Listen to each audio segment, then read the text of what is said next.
हरे कृष्णा कृष्णा हरे हरे, हरे राम राम राम, हरे कृष्णा कृष्णा कृष्णा हरे हरे, हरे राम राम हरे हरे।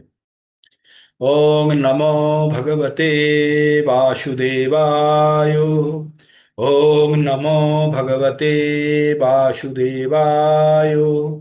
ओम नमो भगवते वासुदेवाय। तो हम किसी भी कोई प्रोग्राम करेंगे, उस टाइम में भगवान को शरण करेंगे, किसको? वासुदेव को। और वासुदेव का शरण करने का मंत्र आप लोग सब जानते हैं। ओम नमो भगवते वासुदेवाय। ओम नमो भगवते वासुदेवाय सबको आना चाहिए, हाँ? सबको आना चाहिए ओम नमो भगवते वासुदेवाय। उसके बाद हम क्या बोलेंगे? ओम अज्ञान अतिमिरान्धस्य ज्ञानांजन शलाकया चक्षुर उन्मीलितं येन तस्मै श्री गुरुभ्ये नमो। जो गुरु को हम प्रणाम कर रहे हैं, तो उसके लिए क्या बोलेंगे? तस्मै हम गुरुभ्ये नमो, तो लास्ट वाला है। तो बोलेंगे ओम अज्ञान अतिमिरान्धस्य ज्ञानांजन शलाकया चक्षुर उन्मीलितं येन तस्मै श्री गुरुभ्ये नमो। हम उस गुरु को प्रणाम करते हैं जिस गुरु में हमको क्या किया? हमारा आंख में रोशनी डाला। कौन सा रोशनी? हम अंधेरा का समुद्र में पड़े हुए थे, अज्ञान का अंधेरा में हम पड़े हुए थे। गुरु आके हमारा आंख में रोशनी दिया, दे के हमको क्या किया? उन्होंने टॉर्च मारा, मार के हमको रोशनी दिया, ज्ञान का रोशनी दिया, दे के हमको हमारा आंख खोल दिए। तो इसलिए उसी गुरु को हम प्रणाम करते हैं। तो हम लोग सब गुरु को प्रणाम करेंगे। हमारा गुरु कौन है? हमारा यूनिवर्सल गुरु है प्रभुपाद, है ना?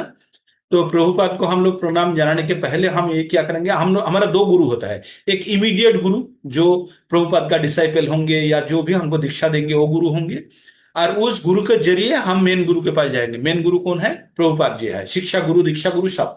और हम सीखेंगे किससे? हम प्रभुपाद का वाणी सीखेंगे। तो हमारा एक्चुअल शिक्षा गुरु प्रभुपाद ही है। हम लोग डिलीवरी बॉय है, अमेजोन का डिलीवरी बॉय है। आप जैसे ऑर्डर करेंगे इस प्रकार आपके पास आके पहुंच जाएगा। ठीक है, हमें कोई पता नहीं हम क्या बोल रहे हैं। हम जो पैकेट दे रहे हैं पैकेट आपको पहुंचा रहा है। This is the activity. तो हम लोग क्या बोलते हैं? ओम अज्ञानोति मिरांधस्यो ज्ञान अंजन शलाकया। हम अज्ञानता का अंधकार में हमने पैदा हुए हैं। हम कहाँ पैदा हुए हैं? अज्ञानता का अंधकार में पैदा हुए हैं, और गुरु आके हमारा आंख में आलोक का रोशनी डाले हैं, हैं? ज्ञान अंजना शलाकया। ज्ञान का अंजना, अंजना मतलब आंख में जो देते हैं ना, आंख खोलने के बाद वो जो एक काला सा देते हैं, अंजन बोलते हैं आंख में। ज्ञान अंजन सलाकया, सलाकया मतलब मसाल, मतलब जो टर्च जो काजल जलाते हैं। काजल काजल काजल। हाँ, तो ज्ञान अंजन सलाकया चक्षुर उर्मिलितं ज्ञान। उसके बाद क्या था? आंख को खोल देते हैं। कैसे? वो ज्ञान का टर्च से। तस्मै श्री गुरुभ्ये नमो, उसी गुरु को हम नमस्कार करते हैं। तो हम लोग सब मिलके एक बार बोलने का कोशिश करेंगे, पहला दो लाइन। अज्ञानतिमिरान्धस्यो, बोलिए मेरा साथ, सब अनम्यूट कीजिए करके मेरा साथ बोलिए। अज्ञानतिमिरान्धस्यो ओम अज्ञानेन्द्रियगुप्तस्य अज्ञानत्रिमन्दस्यो ज्ञानञ्जना शलाकया शलाकाय ज्ञान अंजना शलाकाय ज्ञानाञ्जनशलाकया चक्षुरुन्मीलितं येन चक्षुरुन्मिलितं येन तस्मै श्री गुरुभ्ये नमः। तस्मै तस्मै श्री गुरुवो नमः। श्रीगुरुवे नमः। सबको सबको ये श्लोक आना चाहिए, तभी हम, देखिए, अगर किसी से कोई चीज हमको पाना है तो उसको हमको संतुष्ट करना होगा, होगा ना? तो हमको आशीर्वाद चाहिए, किसका? गुरु का, कृष्ण का। कृष्ण डायरेक्ट आके आपको आशीर्वाद नहीं देंगे, किसके द्वारा देंगे? गुरु के द्वारा देंगे। अभी गुरु को जब हम संतुष्ट कर पाएंगे तो गुरु को द्वारा हमारा पास आएंगे, है ना? तो हम लोग इसलिए गुरु का हमेशा, मतलब गुरु, एक्चुअली गुरु क्या होता है? गुरु का वर्ड का यूज का मतलब क्या होता है? गुरु, गुरु का मतलब होता है हेवी, है ना? गुरु का मतलब होता है ना हेवी, जो उसका वेट बहुत ज्यादा है, जो वो हमको खींचेगा, उसका आकर्षण शक्ति ज्यादा है। तो ये जो गुरु है, गुरु क्या करेंगे? हमको रास्ता दिखाएंगे, कैसे भगवान तक पहुंचना है, क्या करना है, सब ज्ञान से लेके रास्ता सब दिखाएंगे। तो हमारा परम गुरु है, हमारा फाउंडर आचार्य श्री कृष्ण की प्रभुपाद जी का पूरा नाम आप लोगों को सबको आता है? पूरा नाम प्रभुपाद जी को अगर व्यक्त करना है, प्रभुपाद जी को पूरा सम्मान देके, तो उसका नाम किस प्रकार होना चाहिए? श्री कृष्ण कृपा मूर्ति अभय चरणाविंदो भक्ति वेदांत स्वामी शिलो प्रभुपाद। पूरा नाम कृष्ण कृपा मूर्ति अभय चरणाविंदो भक्ति वेदांत स्वामी शिलो प्रभुपाद, ये है शिलो प्रभुपाद का पूरा नाम। ठीक। तो हम लोग कोई भी प्रोग्राम करने के पहले हम दो काम करेंगे। एक तो हमारा इमीडिएट गुरु जिससे आपने दीक्षा लिए हैं, जिसका हो गया ठीक है, जिसका नहीं होगा उसका भी दीक्षा होगा, सबका दीक्षा के लिए हमको प्रिपेयर करना होगा। तो इसके लिए हमको फिर हमारा जो क्षेत्र है ना उसको प्रस्तुत करना होगा। सीड डालने के लिए गुरुजी सीड देंगे हमको। तो सीड डालने के लिए पहले जमीन को तैयार करना होगा। तो हम अभी जमीन को प्रस्तुतिकरण चल रहा है ना। तो हम लोग क्या बोलेंगे? हम लोग बोलेंगे ओम अज्ञानति मिरांधस्य ज्ञानांजन शलाकया चक्षुरुर्मिलितं ज्ञान तस्मै श्री गुरुभ्ये नमो। यह है गुरु प्रणाम। अभी हम लोग 2 वीक में हम लोग क्या किए हैं, प्रभुपाद जी का प्रणाम का मंत्र हमने पाठ किए है ना। आप लोगों को पता है क्या नमो ओम विष्णुपाद। देखिए हम लोग जब कभी भी मंत्र बोलते हैं ना, जब भगवान के साथ रिलेटेड मंत्र होता है तो ओम से शुरू होता है, हाँ? आप लोग ध्यान दिए होंगे, भगवान के साथ जो भी मंत्र होता है वो ओम से शुरू होता है। और जो भी बाकी व्यक्ति के साथ शुरू होता है वो ओंग बीच में आता है, शुरू में नहीं दे पाते, क्योंकि ओंग इतना पवित्र और इतना स्ट्रांग वर्ड है। सबके द्वारा इसको इसको सम्मान प्रदर्शन करने के लिए इसको सामने और कुछ दे देते हैं। तो जब व्यक्ति के लिए, जब आम व्यक्ति के लिए यूज करते हैं तो नमो ओंग बोल के शुरू करते हैं, तब ओंग से नहीं शुरू करते हैं। तो प्रभुपाद जी का मंत्र में भी नमो ओंग विष्णु पादायो कृष्ण पृष्ठायो भूतले श्रीमते भक्ति वेदांतो स्वामी नीति नामिने नमस्ते सरस्वती देवे गौरवाणी प्रचारिणे निर्विशेष शून्यवादी पाश्चात्य देशो तारिणे। तो इसका अर्थ हमको समझना होगा। हम क्या बोले? नमो ओं विष्णु पादायो कृष्ण पृष्ठाय भूतले। हम उसी व्यक्ति का हम नमन कर रहे हैं। किसको? जो कृष्ण का अति प्रिय है और किसमें है? विष्णु का चरण में आश्रय लेके रखे हैं। कृष्ण और विष्णु एक ही है, भगवान का एक्सपेंशन अलग अलग रूप है। और भी जब गहराई में जाएंगे तब आप जान लेंगे कृष्ण का एक्सपेंशन है 3 विष्णु। एक है कारणदक्ष एक विष्णु, देन गर्भोदक्ष एक विष्णु एंड क्षीरोदक्ष एक विष्णु। क्षीरोदक्ष एक विष्णु जो है उसको हम लोग बोलते हैं हमारा जो परमात्मा बोलते हैं उसको, जो हमारा दिल में बैठे रहते हैं, सब प्राणी के साथ में, जीव के साथ में रहते हैं परमात्मा। तो हम जब विष्णु तत्व तो छोड़ के बाकी जो है भगवान का अवतार बोलते हैं। और भगवान का 2 प्रकार का अवतार अवतार होता है। अवतार मतलब जो अवतरण करते हैं, जो उतारता है उसको बोलते हैं अवतार। तो भगवान का अवतार बोलते हैं ना, हम लोग बोलते हैं अवतार, जो ऊपर से मतलब उच्च लोक से आते हैं, भगवान का धाम से आते हैं, उसको बोलते हैं अवतार। तो असंख्य अवतार है भगवान का, असंख्य अवतार है। तो इनमें प्रोमिनेंट अवतार का बात करते हैं।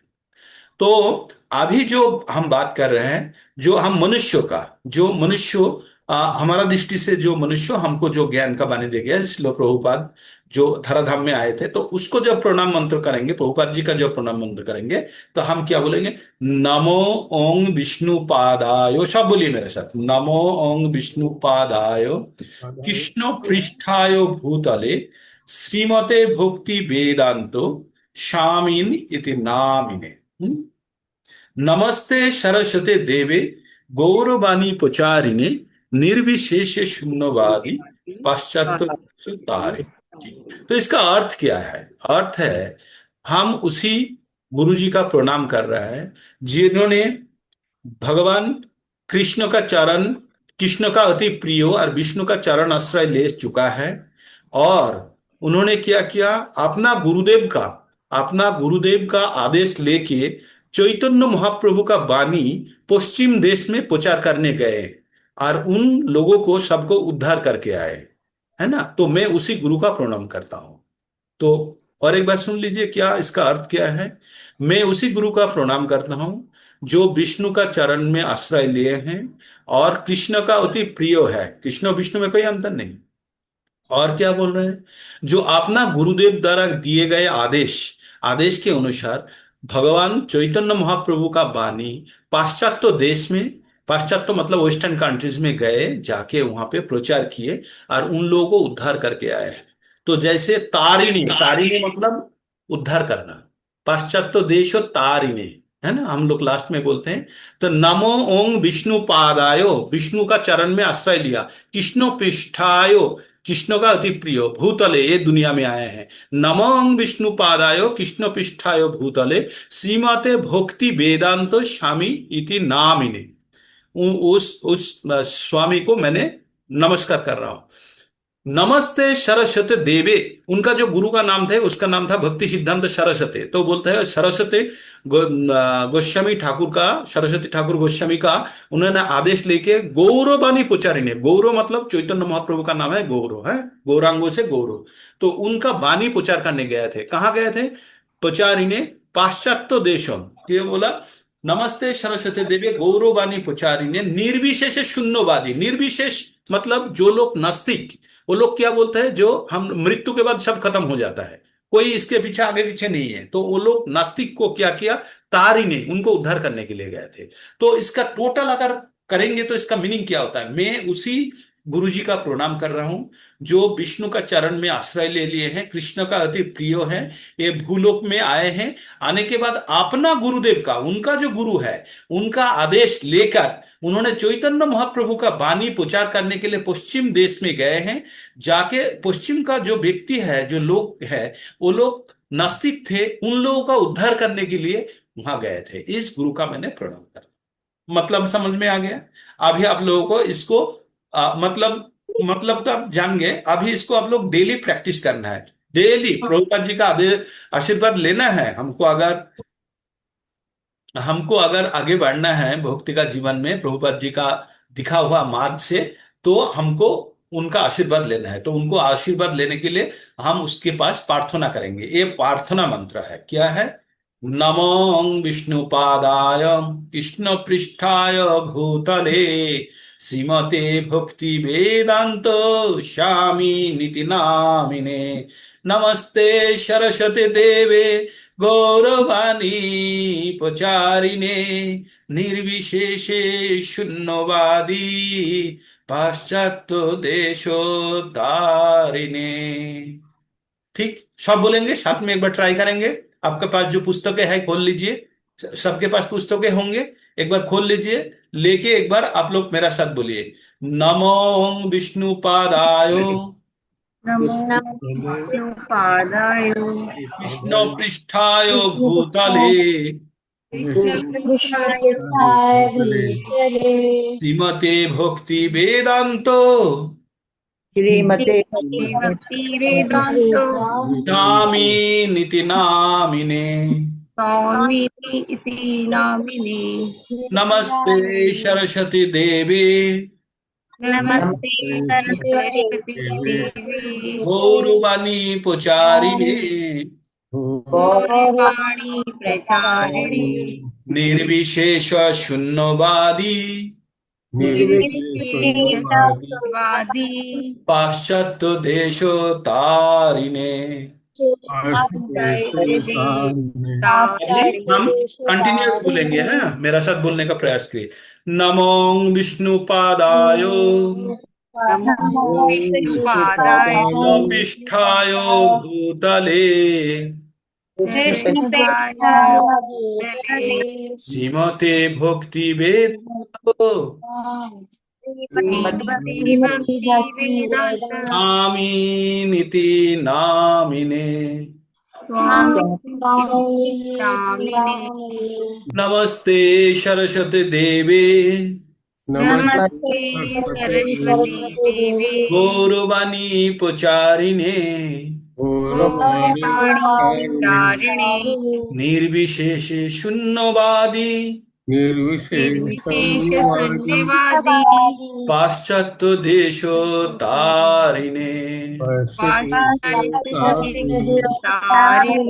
तो इतना इसको आप लोगों को प्रैक्टिस करना है?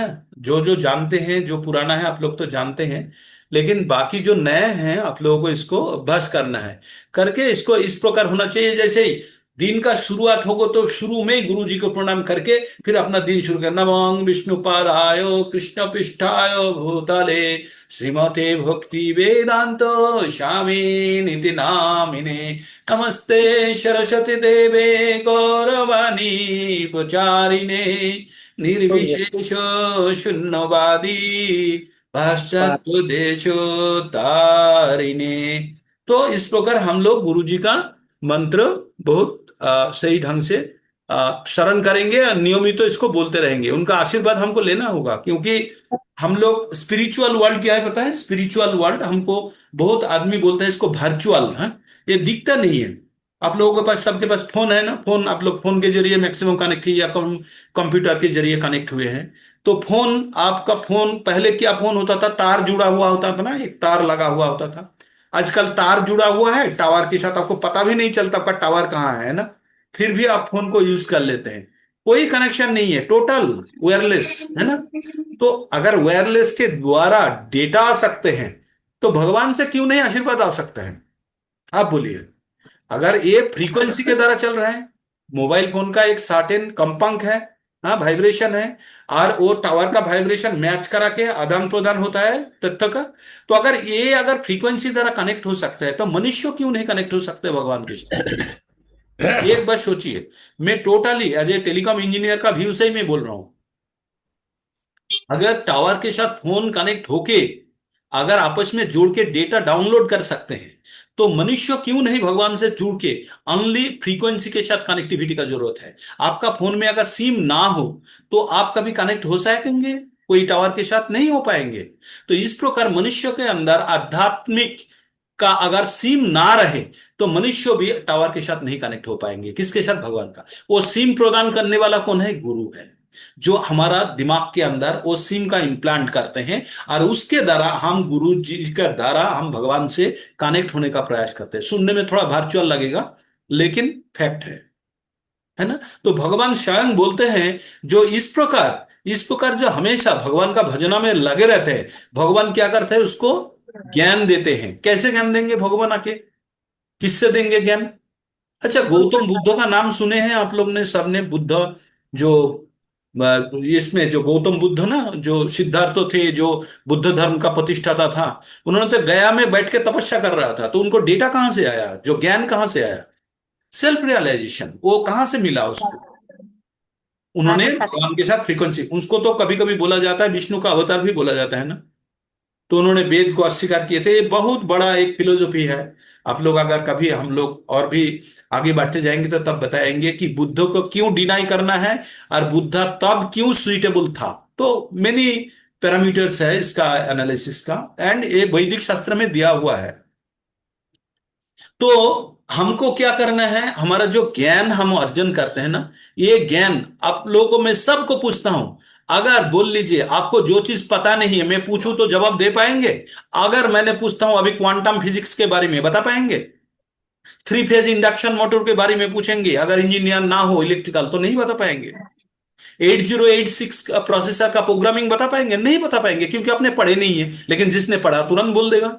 इसका मतलब हम वही चीज बोल सकते हैं जो हम जानते हैं। एकदम एग्रीड है आप लोग? हम वही बोल सकते हैं जो जानते हैं, जो नहीं जानते हैं वो नहीं बोल पाएंगे।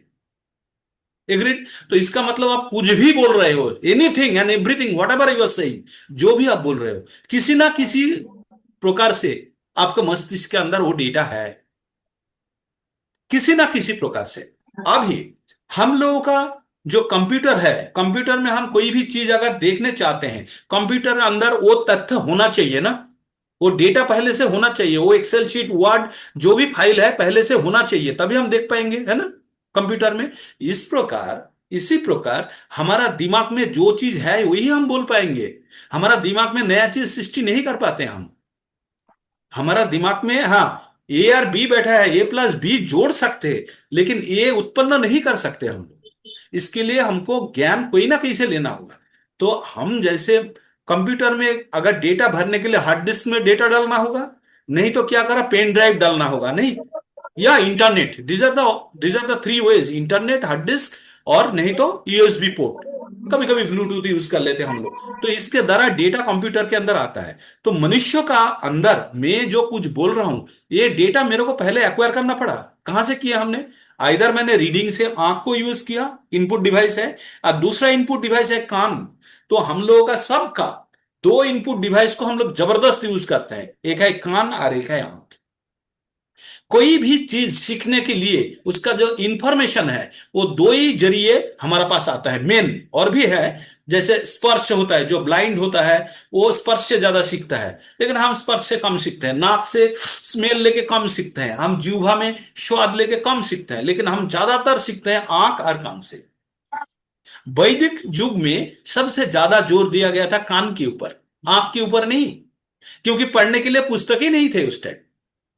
तो एक गुरु जो होते थे वो क्या करते थे, बानी देते थे, और उसका दिमाग के अंदर स्टोर था वो डेटा, और वो क्या करते थे, वो बोलते थे, तो उनका जो शिष्य हुआ करते थे वो श्रवण करके वो अपना मस्तिष्क के अंदर भर लेते थे, लेके वो दूसरे को पठन कराते थे। तो इसको बोलते हैं गुरु परंपरा प्रोसेस, डिसाइक्लिक सक्सेशन। एक दूसरे से सुनेंगे, और वो जिससे सुनेंगे वो भी परफेक्ट गुरु से सुना हुआ होना चाहिए। ये नहीं कि आपका मन से बना के कोई इंफॉर्मेशन दे। तो मैंने एक दिन एक इंटरव्यू सुन रहा था, जसराज दास बोल के। तो वो क्वांटम फिजिशियन है, साइंटिस्ट है। तो अमेरिका में वो रिसर्च किए हैं। तो वो बीआईटी पिनाली का पिलानी का वो हेड ऑफ द डिपार्टमेंट थे, कंप्यूटर साइंस का, है ना। तो वो एक दिन बोल रहे थे, तो वो बोलते बोलते एक चीज बोला, हरे कृष्णा हरे कृष्णा कृष्णा कृष्णा हरे हरे, हरे राम। तो प्रभु जी बोल रहे थे कि जो वो गए थे रिसर्च करने के लिए क्वांटम फिजिक्स के ऊपर, तो उसको फाइनली वो अमेरिका में एक साइंटिस्ट है, वो एक मैगजीन देख रहा था। तो मैगजीन में इंडियन वैदिक लिटरेचर के ऊपर कुछ लिखा हुआ था, and that scientist was hunting for that, ढूंढ रहा था उसको कहाँ है बोल के। तो बाद में वो बोला हमारा वैदिक कुछ लिटरेचर देख के वो साइंटिस्ट रिसर्च कर रहा है। तो जब वो पता चला, तो उनको पता चला कि जो इंडियन फिलोसफी है वो साइंटिस्ट उसको यूज करने चाह रहा था, करके उनका जो सोल्यूशन निकालने वाले थे। तो उनसे उसको इंस्पायरेशन लगा कि बोला मैं इंडिया से आया अमेरिका में रिसर्च करने, और हमारा थ्योरी लेके और कोई रिसर्च कर रहा है। फिर उन्होंने उसके ऊपर इंटरेस्ट लगाया। बाद में वो इस्कन के साथ कनेक्टिविटी हुआ है, इस्कन का काफी सीनियर मेंबर है। तो प्रभु जी बोल रहे थे जब इंडिया में सेकेंड कंप्यूटर आया ना, he was owning that computer in 80s और सो, जब 84 में राजीव गांधी जब प्राइम मिनिस्टर थे तभी कंप्यूटर आया था ना इंडिया में। तो बोलता है he was holding that computer, means he is so senior to handle computer. वही बोल रहे थे जो कोई भी चीज हम जो भी बोलते हैं, दैट हैज टू काम and stay in your brain, नहीं तो आप बोल नहीं सकते किसी भी हालत में। वो आपका दिमाग में अंदर होना है, नहीं तो आप उल्टा सीधा बोलेंगे। तो इसलिए हमको अगर ज्ञान अर्जन करना है तो दो तरीका है, either we have to study और वी हैव टू लिसन। दो ही तरीका है, और कोई तरीका नहीं है। जो आंख है हमारा, हम तो अंधा नहीं है, अंधा ब्रेल यूज करते हैं, टच करके और रीड करते हैं, लेकिन जो जो आम मनुष्य है वो क्या करते हैं, कान आंख या कान, ये दोनों को यूज करता है। पठन करेंगे नहीं तो श्रवण करेंगे। यही दो तरीका है, these are the two ways. यहां से हम इंफॉर्मेशन हमारा दिमाग के अंदर ले लेंगे। ठीक। तो हम लोग ये इंफॉर्मेशन जो हम लोग ग्रहण कर रहे हैं, ये इंफॉर्मेशन हम स्टोर करेंगे, इसको मनन करेंगे, और जरूरत पड़ने पर, जरूरत जब पड़ेगा तब हम उसको प्रोड्यूस करेंगे। हम आर्टिफिशियल इंटेलिजेंस लेके बोलते हैं ना, इंटेलिजेंस एक्चुअली है क्या चीज आप लोग जानते हैं? इंटेलिजेंस आप लोग सब जानते हैं, सब इंटेलेक्चुअल आदमी है आप लोग, मनुष्य है। लेकिन हम जानते हैं इंटेलिजेंस किसको बोलते हैं, शायद हम ठीक ढंग से प्रकाश नहीं कर पाएंगे, लेकिन ऑलमोस्ट सब जानते हैं। तो इंटेलिजेंस क्या है? इंटेलिजेंस का मतलब है मेरा पास कुछ डेटा है, मेरा दिमाग में कुछ डेटा है, कोई कुछ भी बोल रहा है, तो उसका रेस्पेक्ट में कौन सा डेटा मेरे को स्थापन करना है, प्रोड्यूस करना है, that is called intelligence. Right time पे राइट डेटा मेरे को प्रोड्यूस करना है, दैट इज इंटेलिजेंस। आपको कुछ पूछा और आपने उसका सही जवाब दे दिया, कहां से जवाब दिया? आपका दिमाग के अंदर वो डेटा पड़ा हुआ है, उसको आपने रिट्रीव किया करके अपने बानी की तरह मेरा सामने प्रोड्यूस किए, या राइट करके या हैंड राइट करके, जैसे भी प्रोड्यूस किया, दैट इज इंटेलिजेंस। जो नहीं कर पाते उसको मूर्ख बोलते हैं, इसका दो कारण होता है। एक्चुअली इंटेलिजेंस सिस्टम में दो चीज होता है, एक होता है हाई स्पीड प्रोसेसिंग सिस्टम होता है, जो हमारा ब्रेन अति द्रुत काम करने वाला एक प्रोसेसर होता है ब्रेन के अंदर। ये फिजिकल नहीं है, मतलब हम ऐसे ऐसे नहीं कि वो ऐसी चिप वाला नहीं बोल रहा हूं। ऐसे हमारा ब्रेन का कैपेसिटी में क्या है, एक हाई स्पीड प्रोसेसर है और उसके साथ एक मेमोरी बैंक है। आज का दिन में एआई करके चल रहा है ना, एआई उतना परफेक्ट डेटा नहीं दे पाता। क्यों? उसका लर्निंग मोड पे है, अभी भी वो सीख नहीं पाया। जैसे एक बच्चा है, उसका ब्रेन तो शार्प है लेकिन उसके पास मेमोरी नहीं है, तो आपको डिटेल्स नहीं दे पा, दे तो दे रहा है लेकिन क्या दे रहा है उसको पता नहीं। क्यों? क्योंकि उसका मेमोरी नहीं है भंडार। तो हमको क्या करना होगा, हमको एनरिच करना होगा, हमको ज्ञान को अपना दिमाग के अंदर डालना होगा। हम लोग अभी तक जो भौतिक चीजों में बिजी थे, कोई बैंक ऑफिसर है, कोई डॉक्टर है, कोई टीचर है, कोई रिटायर्ड है, कोई करंट जॉब में है, कोई हाउस वाइफ, हाउस हस्बैंड, जो भी है, हम लोग अलग अलग प्रोफेशन में थे। अभी हम लोग स्पिरिचुअलिज्म का प्रैक्टिस करेंगे। तो स्पिरिचुअलिज्म प्रैक्टिस करने के लिए भक्ति का अनुशीलन, भक्ति हमेशा अनुशीलन का चीज है। तो ये जो ज्ञान अर्जन करने के बाद वो ज्ञान का जब हम प्रयोग करेंगे तो उसको बोलेंगे अनुशीलन। तो हमको क्या करना होगा, हमको पहले नॉलेज एक्वायर करना और उसको हम प्रैक्टिस करेंगे। तो नॉलेज गेन करने के लिए दो ही तरीका है, we have to listen and we have to read है। तो हम लोग अभी क्या सुने हैं, हम लोग प्रभुपाद जी का मंत्र सुने हैं। प्रभु जी का मंत्र को हम सबके पास पुस्तकें हैं, पुस्तक में लिखा हुआ है, हमारा जो भगवत गीता में लिखा हुआ है उसको हम पठन करेंगे और बार बार प्रैक्टिस करेंगे। प्रभुपाद जी का मंत्र होना ही चाहिए। हाँ, तो प्रभुपाद जी का मंत्र हम लोगों का रट्टा होना चाहिए। उसके बाद सेकंड, तो हम लोग हरे कृष्ण महामंत्रो भी हम लोग पाठ करते हैं। आप लोगों को पता है पूरा मंत्र आप लोग जप करते होंगे। जो पुराना है आप लोग तो नियमित रूप से जप करते हैं, जो नया है उसको आप लोगों को भी जप करना सीखना होगा। जप किसको बोलते हैं, निरंतर निरंतर भगवान का नाम को उच्चारण करना। अगर कोई लाई में कर सकते तो है ठीक है, नहीं तो करना है। इसका कारण मैं बताऊंगा, scientific reason, totally scientific reason से बात करेंगे। एक्चुअली भगवत ज्ञान है ना, ये टोटली साइंस है, टोटली साइंस है। बाकी पब्लिक तो लाल कपड़ा में बांध के पुस्तक को उठा के रखते हैं, लेकिन this is a pure science. इसमें कोई भी किसी प्रकार का एडल्ट्रेशन या इंप्योरिटी नहीं है। किस प्रकार हम लोगों का जो डेटा होता है, हम लोगों का दो शरीर होता है, तीन शरीर आज का स्टडी में है। हम लोगों का जो टोटल शरीर का कंस्ट्रक्शन जानना होगा। आप लोगों का कुछ दिन पहले मैंने एक ब्लू कलर का एक तस्वीर भेजा था व्हाट्सएप में। आप लोग किसी ने ध्यान दिए होंगे, किसी ने नहीं दिए होंगे, किसी का समझ में आया, किसी का नहीं समझ में आया। तो मैं उसको निकालने का प्रयास करता हूँ। हाँ? निकाल के आप लोगों को शेयर करता हूँ और समझाने का प्रयास करता हूँ, तो अच्छा लगेगा आपको। हरे कृष्णा कृष्णा कृष्णा हरे हरे, हरे राम राम राम हरे हरे, हरे कृष्णा कृष्णा कृष्णा हरे हरे, हरे राम राम राम हरे हरे, हरे कृष्णा कृष्णा कृष्णा हरे हरे, हरे राम राम राम, हरे कृष्णा कृष्णा कृष्णा हरे हरे। क्योंकि महारथी वाला ग्रुप में दिया था मैंने आप लोगों को, तो उसमें काफी बहुत सारी इंफॉर्मेशन दिया था। मैं जितना इंफॉर्मेशन दिया था आप लोग कुछ पढ़े हैं, कुछ स्किप किए हैं, क्योंकि इतना ज्यादा इंफॉर्मेशन दे दिया था कि ओवरलोडिंग हो गया था, है ना। तो मैं इसलिए सोचा कि जो सीमित इंफॉर्मेशन देना है, पहले हमारा कैपेसिटी ठीक हो जाए, उसके बाद हम उसी इंफॉर्मेशन के ऊपर और अच्छा ढंग से बात करेंगे। तो इसलिए मैंने थोड़ा सा डिटेल्स देना कम कर दिया कंपैरेटिवली, सो दैट हरे कृष्णा कृष्णा कृष्णा हरे हरे राम राम राम हरे कृष्णा कृष्ण कृष्ण हरे हरे, हरे राम राम हरे कृष्ण कृष्ण कृष्ण हरे राम राम राम, हरे कृष्णा हरे। आप सिर्फ देखिए, मैं आप लोगों को बताते जाऊंगा, आप लोग तो देखिए इसको। देख पा रहे हैं आप लोग? आप लोग इसको देख पा रहे हैं? जी प्रभु जी। अच्छा, ये आप लोगों को भेजा था कुछ दिन पहले, है ना। शुरू शुरू में मैंने भेजा था ग्रुप में।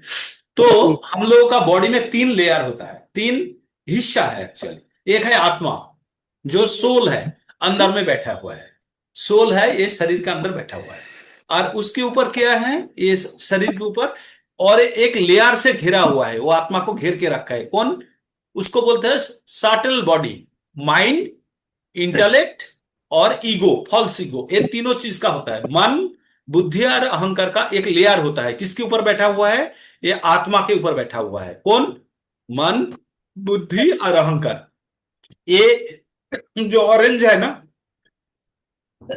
सॉरी, ये ऑरेंज को आप भूल के रखिए, ऑरेंज को बाद में बताएंगे। ये जो ब्लैक पॉइंट है, ये है सोल। ठीक है, सोल के ऊपर एक लेयर बना के रखा है। कौन? Mind, ego and intelligence. मन, बुद्धि और अहंकार का एक लेयर बना के रखा है। इसको बोलते हैं सूक्ष्म शरीर क्या बोलता है? सूक्ष्म शरीर। तो ये आत्मा का अंतर्वास है, आत्मा का अंतर्वास। हम लोग जैसे अंतर्वास पहनते हैं, बाहर से दिखता नहीं है, वो ये है अंतर्वास है किसका? आत्मा का। ये बाहर से दिखता नहीं है ना? आपके मन के अंदर क्या है हमको नहीं दिखेगा, आपका इंटेलेक्ट क्या है नहीं दिखेगा, आपका मन ईगो में क्या है नहीं दिखेगा। उसके बाहर जो है, ये जो हमारा शरीर है, भौतिक शरीर है, इसको बोलते हैं स्थूल शरीर। क्या बोलते हैं? स्थूल शरीर, अर्थात ग्रॉस बॉडी बोलता है। क्या बोलता है? Gross body. तो हमारा दो, एक है सूक्ष्म शरीर, ये जो डार्क नीला वाला, इसको बोलते हैं सटल बॉडी या सूक्ष्म शरीर। और ये जो छोटा वाला है आत्मा। और इसके बाहरी वाला जो हल्का नीला है, ये वाला में पांचों चीजों से बना हुआ है। तो हमारा जो फिजिकल बॉडी है, ये पांचों चीजों से बना है। पांचों चीज क्या क्या है? भूमि, अप, नलो, वायु, खं, मन, बुद्धिर एवच। तो हमको क्या बोला? मन, बुद्धि और अहंकार रह गया कहां पे? ये सटल बॉडी, सूक्ष्म शरीर, अंतर्वास के रूप में रह गया आत्मा के साथ। बाहरी हिस्सा में क्या है? स्थूल शरीर। स्थूल शरीर को अंग्रेजी में बोलते हैं ग्रॉस बॉडी। जो आपको और मैं, आप लोग मेरे को देख पा रहा है और मैं आप लोगों को देख पा रहा हूं, ये हम ग्रॉस बॉडी के द्वारा कम्युनिकेट कर रहा हूं है। तो आत्मा सीधा बाहरी दुनिया के साथ कम्युनिकेट नहीं कर सकते। तो उसके लिए कंप्यूटर के ओएस की तरह, ओएस ऑपरेटिंग सिस्टम की तरह ये है। ये जो आत्मा के साथ कनेक्ट होता है और ये फिर दोबारा बाहरी हिस्सा वाला शरीर के साथ कनेक्ट होता है। तो ये जो बाहरी वाला जो शरीर बना हुआ है हमारा, ये शरीर में क्या है? मिट्टी, जल, वायु, अग्नि और खाली अंश, स्पेस है जिसमें कुछ है ही नहीं। तो ये पांचों चीजों से हमारा शरीर बना हुआ है, जो बाहरी शरीर। ये बाहरी शरीर जो है, ये बाहरी शरीर को क्या बोलते हैं? ये जो बाहरी शरीर है, इसको बोलते हैं स्थूल शरीर और ग्रॉस बॉडी, जो हमको दिखता है। और इस शरीर का जो, इस शरीर, ये जो बाहरी शरीर है, इस शरीर का जो कम्युनिकेशन है, ये जो कम्युनिकेट करते हैं, ये किसके साथ करते हैं? ये बाहरी दुनिया के साथ करते हैं। आपसे जो मैं बात कर रहा हूं, मेरा आत्मा आपसे बात नहीं कर सकता। कौन बात कर सकता है? मेरा बाहरी हिस्सा शरीर का। और बाहरी हिस्सा दुनिया के साथ कनेक्ट होने के बाद वो फिर आत्मा तक खबर नहीं पहुंचा सकता है। उसके बीच में और एक है, मन, बुद्धि, अहंकार का एक लेयर बैठा हुआ है। तो जो भी हम बाहरी हिस्सा में पांच हमारा इंद्रिय होता है, चक्षु, कर्ण, नासिका, जिह्वा और त्वक, फाइव सेंसिंग एलिमेंट्स, जो अर्गन्स होता है, वो जाके सीधा माइंड के साथ कनेक्ट होता है। सीधा माइंड के साथ कनेक्ट होता है। और माइंड क्या करता है? वो इंफॉर्मेशन लेके इंटेलेक्ट को देते हैं। इंटेलेक्ट के पास ईगो बोल के एक चीज है, जिसके पास डेटा है। वो ईगो का डेटा के साथ कंपेयर कर लेते हैं तुरंत। तुरंत कंपेयर करने के बाद इंटेलिजेक्ट उसको एक्टिवेट करता है, करके माइंड को बोलता है एक्शन में आ जाओ। माइंड क्या करता है अभी? माइंड क्या करता है? सेम माइंड अभी कर्मेंद्रियों को ज्ञान दे देते हैं। कर्मेंद्रियों क्या है? हाथ, पैर, मुंह, उदर और उपस्थ। ये है पांच कर्मेंद्रियों। ये पांच कर्मेंद्रियों को ऑर्डर दे देता है। इसका मतलब माइंड का डबल रोल है ना? ये सेंस ऑर्गन से इंफॉर्मेशन लेता है, लेके बुद्धि को देता है। बुद्धि अपना जो इनपुट डिवाइस, जो ज्ञान का भंडार है, वहां से डेटा लेता है, लेके कैलकुलेशन करके माइंड को इंस्ट्रक्शन देता है। माइंड फिर काम क्या करता है? अपना कर्मेंद्रियों को एक्टिवेट कर देता है, करने के बोलता है। इस प्रकार से हम इस जड़ जगत के साथ काम कर रहे हैं, है ना? ये है हमारा मन, बुद्धि और अहंकार का एक है, उसको बोलता है सूक्ष्म शरीर। और बाहरी वाला जो हिस्सा है, इसको बोलता है ग्रॉस बॉडी, स्थूल शरीर। तो स्थूल शरीर बाहरी दुनिया के साथ कम्युनिकेट करते हैं। और इंद्रियो, स्थूल शरीर के ऊपर लगा हुआ है क्या? इंद्रियो है, चक्षु, कर्ण, नासिका, जिह्वा तक। वो जाके मन को खबर देता है। मन क्या? बुद्धि को खबर देता है। बुद्धि फिर अपना जो इंफॉर्मेशन सोर्स है, मेमोरी है, वहां से ईगो के पास से डेटा लेता है, लेके कैलकुलेट करता है, करके जो आउटपुट है वो आत्मा तक पहुंचा देता है, इंफॉर्मेशन दे देता है। और क्या? माइंड को बोलता है आप ये एक्शन करा दो, तुरंत प्रभु वो जी, action। पहले जैसे इंद्रिय आकर्षित हुई ना बाहरी चीजों से, मतलब हमारी इंद्रिय आकर्षित होती हैं, तब जाके हम उस काम को करने के लिए मन के द्वारा कार्य करते हैं, ये 1 मिनट बता रहे हो ना? 1 मिनट माता जी, मैंने थोड़ा, हरे कृष्णा। हाँ जी, मैं ये कह रही थी, आप यही समझाना चाह रहे हो मैं, कि सबसे पहले हमारी इंद्रिय आकर्षित होती हैं बाहरी चीजों से, फिर हाँ, वो वो मन को बताएंगी, तो तब हमारा मन उसको पाने के लिए फिर वो कर्मेंद्रियों को ऑर्डर देगा, तब हम उस चीज को पाने का प्रयास करते हैं। मन नहीं ऑर्डर देता, मन नहीं दे पाएगा, मन का ऑर्डर देने का वो डायरेक्ट नहीं माइंड, देता। वो माइंड यानी बुद्धि। बुद्धि तक जाता है, बुद्धि को खबर देता है। अच्छा, बुद्धि को खबर, अच्छा और मन बुद्धि, बुद्धि। हाँ, मन बुद्धि और अहंकार तीनों चीज है। तो क्या इंद्रियों द्वारा खबर लेके आ रहा है, लाके माइंड तक आया, माइंड क्या करते हैं, उस खबर को बुद्धि तक पहुंचाते हैं। अभी बुद्धि क्या है, जो बुद्धि के पास एक मेमोरी होता है, वो है ईगो। जो उसके पास जो तथ्य है, जो भंडार है, इंफॉर्मेशन है, वो यहां से कलेक्ट कर लेते हैं। लेने के बाद वो कैलकुलेशन करते हैं, करने के बाद माइंड को फिर बोलते हैं अब एक्शन में आ जाओ। क्या अभी कर्मेंद्रियों को एक्टिवेट करते हैं। कर्मेंद्रियों जो काम करने वाला इंद्रियो है, हाथ पैर उदर उपस्थो और मुंह, ये 5 इंद्रियों काम करते हैं, है ना। तो इस प्रकार काम करते हैं। ये है हमारा टोटल शरीर का गठन है। इस प्रकार से हमारा शरीर का अलग अलग हिस्सा, अभी ये जो सोल है ना, इसके अंदर फंसा हुआ है। किसके अंदर, ये जो एक ग्रॉस बॉडी के अंदर फंसा हुआ है। ग्रॉस बॉडी के अंदर एक सटल बॉडी है। जब आदमी का मृत्यु हो जाता है, ये टोटल चीज चला जाता है। ये माइंड, इंटेलिजेंस एंड इंटेलेक्ट, ये आत्मा को लेके चला जाता है। ये ग्रॉस बॉडी पड़ा रहता है, ये चीज चला जाता है, ये दिखता भी नहीं है। ये माइंड भी नहीं दिखेगा, इंटेलेक्ट भी नहीं दिखेगा, ईगो भी नहीं दिखेगा, किसी का देखेगा, दिखता है नहीं दिखता है। तो इसको लेके चला जाएगा कौन, आत्मा ले जाके। जो ये जो इच्छा, जो ईगो, जो हमारा मन के अंदर जो इच्छा भरा हुआ है ना, वो इच्छा के अनुसार एक शरीर को चुनेगा। सूक्ष्म शरीर, सूक्ष्म शरीर एक इच्छा को, उसका जो इच्छा है उसी इच्छा को पूर्ण करने के लिए एक शरीर चुनेगा और उस प्रकार का शरीर प्राप्त करेंगे। इसका मतलब हम लोग जो यहाँ पे जो अभी जो कनेक्टेड है, सब ने जब पिछले बार मृत्यु पाए थे, हमने जब देहो त्यागे थे, तब हमारा मन के अंदर जो ही इच्छा था, उसी इच्छा के अनुसार हमको शरीर प्राप्त हुआ है। प्रभु जी ईगो कैसे बनता है प्रभु जी? क्या चीज प्रभु जी? प्रभु जी ईगो कैसे बनता है? ईगो का अपने का डेटाबेस होता है एक तरह से। ईगो डेटाबेस है, ये धीरे धीरे लर्न करता है। शुरू में बच्चा जब जन्म लेता है, तब ईगो का डेटाबेस में बहुत कम तथ्य रहता है, था ही नहीं। बच्चा जब परिवेश में रहता है, धीरे धीरे धीरे लर्न करता है और उसके अंदर जमा होता है। अभी और एक चीज आपको बोलने वाला, क्यों ये इतना डिटेल्स बोला। अभी मन जो है, मन में 2 हिस्सा है। मन जैसे हमारा रैम होता है ना, जैसे कंप्यूटर में रैम होता है, हार्ड डिस्क होता है, जैसे एक पतीला होता है, जैसे खाना पकाया जाता है। लेकिन जहां जहां खाना पकाया जाता है, वहां से हम खाना नहीं खाते, वहां से थाली में डाल लेते हैं ना, लेके खाते हैं। तो इस प्रकार जो हमारा जो मन के पास 2 भंडार है, एक है चेतन मन, एक है अवचेतन मन। क्या है, एक है चेतन मन और एक होता है अवचेतन मन। जो चेतन मन है वो हमेशा एक्टिव रह के हमको ताजा करके रखे, मतलब हम कुछ भी एक्टिविटी कर रहे हैं, चेतन मन के द्वारा नियंत्रित होगी। और अवचेतन मन का क्या कर रहा है, वो डेटा कलेक्ट कर रहा है, सिर्फ डेटा कलेक्ट कर रहा है, अरेंज कर रहा है, लाइब्रेरियन का काम कर रहा है, पीछे बैठे बैठे पूरा डेटा को वो अरेंज करते रहता है। अभी मजेदार कहानी क्या है, जब हम सपना देखते हैं तब क्या होता है, हमारा चेतन मन तो सो जाता है, वो तो एकदम इनएक्टिव हो जाता है। तब अवचेतन मन जो है ना, वो उसका काम चलाते रहता है, वो डेटा अरेंज करना शुरू कर देता है, जो चलते रहता है, वो कभी बंद नहीं करता। अवचेतन मन कभी नहीं सोता, वो हमेशा एक्टिव है। और वो सो गया मतलब मनुष्य का मृत्यु हो गया मान लीजिए, तो वो क्या करता है, वो वही डेटा को उन्होंने जब कलेक्ट करता है, और वही डेटा किसी भी कारण से आपका आपका किसी भी इंद्रियों जहां पे माइंड के साथ लिंक करता है, उसी जगह पे आ गया, तो सपना में उसको देखते हैं हम। इसलिए सपना में जो घटना देखते हैं ना, किसी के साथ किसी का लिंक नहीं होता। देखिएगा आज तक का न्यूज की तरह करके कुछ डेटा टूट गया, कुछ फ्रैक्चर डेटा आ जाता है ना। आज तक में कभी कभी होता था ना, बात करते करते आधा आता था, आधा नहीं आता था।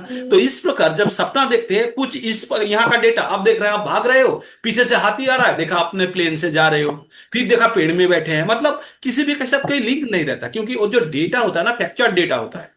वो डेटा आपका माइंड का जो जंक्शन है, जहां से आपको, जैसे आंख का इनपुट आके आपका माइंड इंटेलेक्ट तक दे रहा है, उसी जगह पे वो डेटा का अगर उपस्थिति आ जाता है किसी भी कारण से, तो वो चीज मनुष्य सपना का रूप में देखेंगे।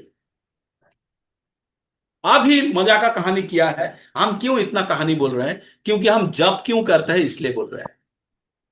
जैसे मान लीजिए आपका मन के अंदर जो डेटा रहेगा, जब भी आप अवचेतन मन में जाएंगे, वही डेटा रिफ्लेक्ट होगा, है ना।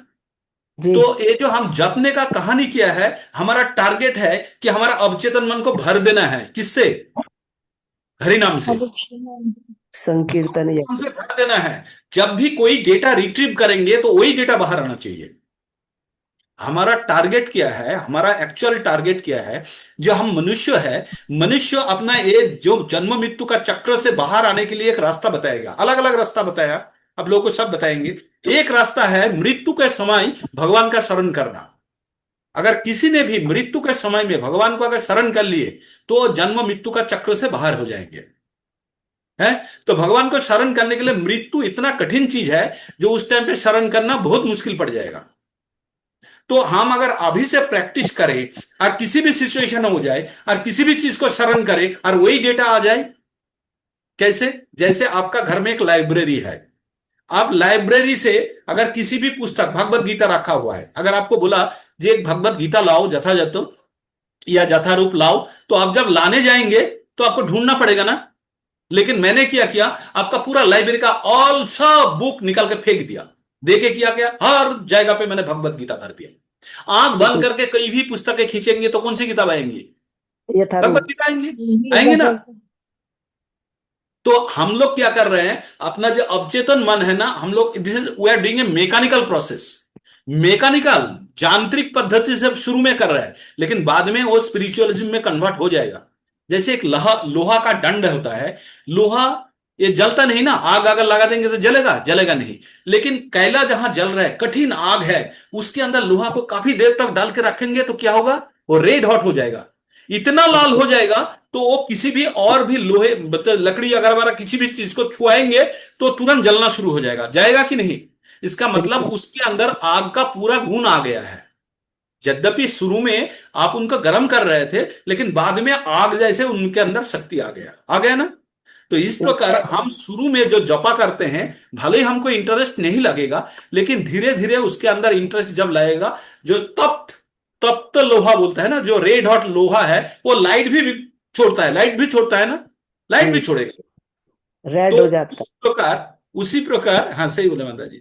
तो उसी प्रकार हम क्या करेंगे, ये जो जपा करते हैं शुरू में मैकेनिकल प्रोसेस है, हरे कृष्ण कृष्ण कृष्ण हरे हरे, हरे राम राम राम हरे हरे। एक बार भी जो भी डेटा बोल रहे हैं, that data is getting stored in your mind, store हो रहा है। जब भी कोई भी पुस्तक खींचेंगे तो वही डेटा आएगा आपका।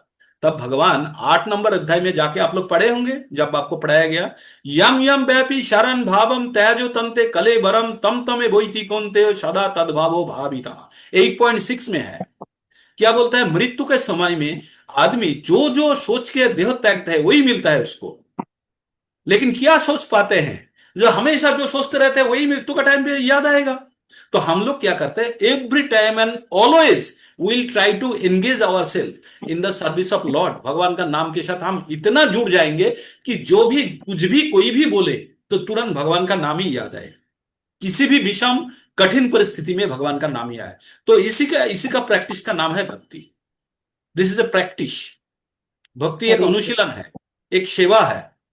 तो भगवान के साथ जितना हम ज्यादा इंगेज होंगे, उतना ही हमारा जो अनर्थ है, जो भौतिक चीज पाने का जो इच्छा है, वो धीरे धीरे घटते जाएंगे। किस प्रकार, जैसे आपके पास एक बोतल है, बोतल छोटा सा बोतल है, उसके अंदर खाली बोतल में क्या रहता है, खाली बोतल में कुछ हवा रहता है। अगर आपको हवा निकालने के लिए बोले तो क्या करेंगे आप, कई यंत्र यूज करेंगे या मुख से खींच के हम लोग हवा निकालते हैं ना, तो वो अगर छोड़ देंगे तो जीभ को भी खींच लेगा ना, इतना वैक्यूम हो जाता है। लेकिन हवा आप निकाल नहीं सकते। लेकिन उसी बोतल के अंदर अगर हवा निकालने का एक सहज तरीका है, क्या, उसके अंदर पानी डाल लो, हवा निकल जाएगा। बोतल खाली करने का बात नहीं हुआ, हमारा बात हुआ हवा निकालने का। तो हम उसके अंदर पानी डाल देंगे, हवा निकल जाएगा, ऑटोमेटिक जाएगा कि नहीं। तो इस प्रकार हमारा दिमाग के अंदर अगर भगवान का बात भर दे तो बाकी अनर्थ ऐसे ही चला जाएगा। इसलिए बोलते हैं, जब भगवान का नाम, भगवान का भक्ति में कोई तत्पर हो जाते हैं, एकनिष्ठ होकर भगवत भक्ति करते हैं, तो धीरे धीरे उसके अंदर वैराग्य आ जाते हैं, तो स्वाभाविक रूप से आएंगे। तो हमको शुरू में आपको तो एक गंभीर तत्व लेके हम इसको रिसर्च तो नहीं करेंगे, हम क्या करेंगे, मैकेनिकल प्रोसेस में धीरे धीरे आगे बढ़ना शुरू करेंगे। और धीरे धीरे हम जब एक ज्ञान अर्जन कर लेंगे, तब हमको जो एक्टिविटी कर रहे हैं उसको जस्टिफाई कर पाएंगे। अभी क्या लगेगा, मैकेनिकल लगेगा, लेकिन बाद में क्या, उसी को हम जस्टिफाई करेंगे जब हम समझने लगेंगे, है ना। तो हम अभी क्या कर रहे हैं, हम लोग धीरे धीरे पठन करके हम ज्ञान अर्जन करने का प्रयास करेंगे, और उसी ज्ञान को हम धीरे धीरे छोटा छोटा करके एक्टिवेट भी करेंगे। तो हमको जॉपा करना कितना जरूरी है, चौपाई इसलिए जरूरी है, हम जो मार्ग पे है इसी मार्ग पे भगवान को शरण करना बहुत जरूरी है। कब? विषम परिस्थिति में। विषम परिस्थिति मतलब जो क्रिटिकल कंडीशन है, जो मेरा फेवरेबल कंडीशन नहीं है, उस टाइम पे भगवान को कैसे याद करें, that is a big challenge. हम लोग किसी को पता नहीं मृत्यु कब कैसे आएगा, कोई फेवरेबल कंडीशन होगा भी नहीं है, लेकिन how to remember god at that last moment of time, that is very important. और मृत्यु के समय पे जो सोच रहा है that he is going to get in the next life. तो हम लोगों का जितना भी प्रैक्टिस है ना, एक बॉल में एक ही छक्का मारना है, तो आप मान लो कितना प्रैक्टिस चाहिए कि एनी काइंड ऑफ बॉल हो आप उसके छक्का उड़ाएंगे। क्रिकेट का ग्राउंड में जैसे होता है, एक गेंद बचा हुआ है और 6 रन होगा तो मैच जीतेंगे, नहीं तो हार जाएंगे। तो लास्ट बॉल जो है 6 मारना है या लास्ट मोमेंट में हमको भगवान शरण करना है, तो what kind of preparation we need to have.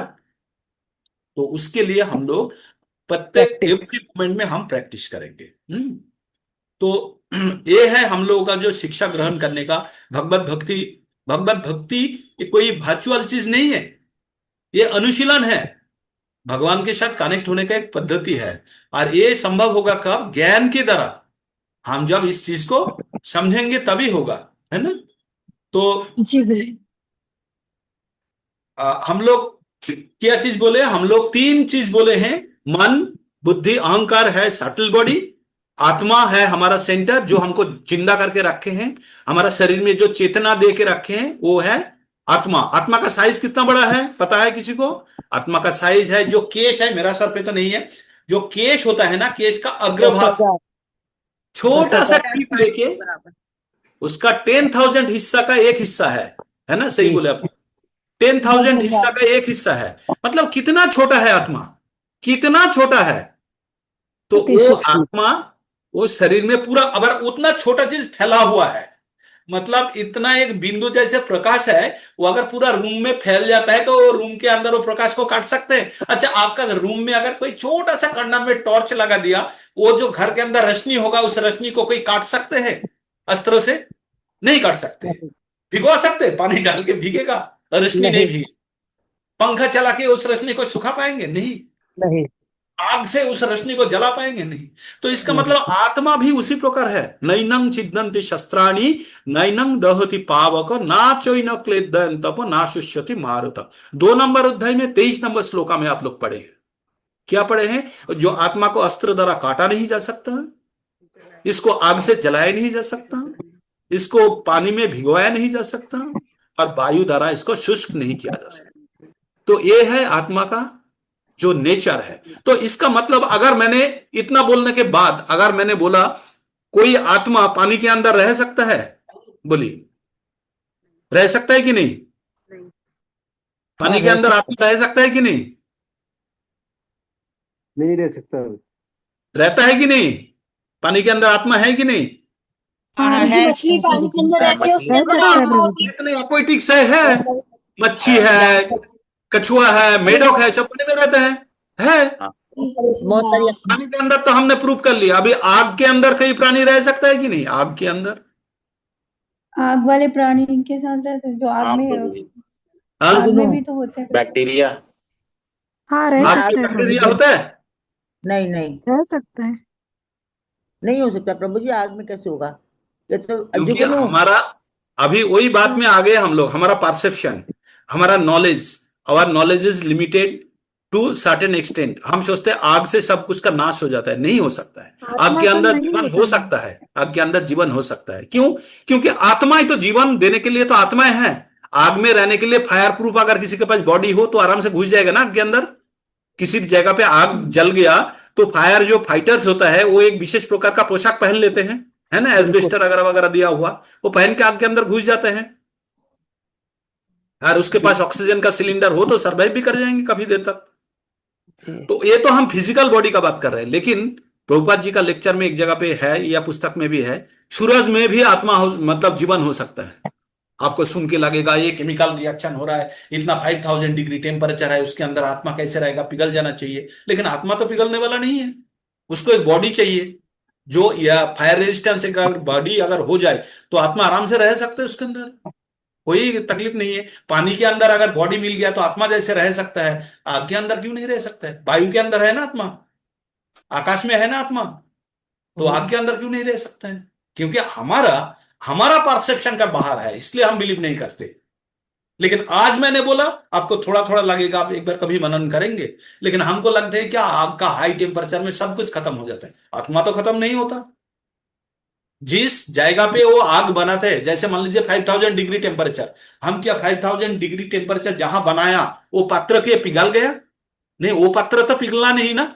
जिसके अंदर मैंने 5000 डिग्री टेम्परेचर बनाया वो चीज तो नहीं पिघल गया ना वो टेम्परेचर से। सांप के मुंह के अंदर जहर है, सांप तो नहीं मरा ना, वो जहर जब दूसरे को देगा तभी मरेगा वो, लेकिन सांप तो जिंदा है।